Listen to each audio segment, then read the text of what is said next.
Kei te mahitahi a Ngāti Rangi me te kaunihera ārohe o Ruapehu ki te āwhina i ngā whānau Kuararu i te whiu a te āwhā takurua. Nā te mātatorutanga o te heke o te puaheiri ki te puku o te ika, kua katia te maha o ngā huarahi, kua hiko kore te maha o ngā whare. Hei tā erewere rerekura e rere ana te whakahau i a Ngāti Rangi kia noho o rātou uri ki te kāinga kia kaua hoki e whakamahi i ngā huarahi. Ukarere ki te rangi, mō rearea ki te whenua. Nō reira, ko tūwhera ngā ringa āwhina o Ngāti Rangi. Ko te mea pai o te āpuri wānui nei, e maitai ana mātai. Ngā rātaunga katoa me te kauni era mātai hoki ngā iwi.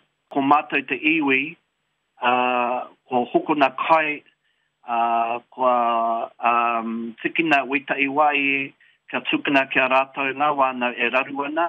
Kua motu te hiko, kua katia ngā huarahi anō hoki.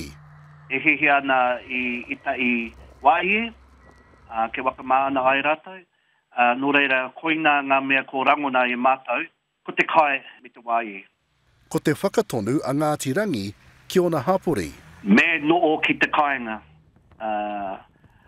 Kua kati katoa ngā rori, kare tae te puta atu i Raitai i Oakune.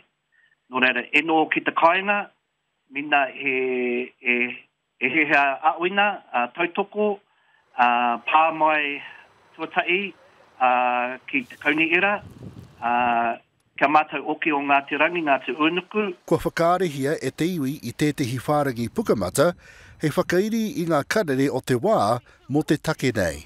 Iruere rerekura, te karere.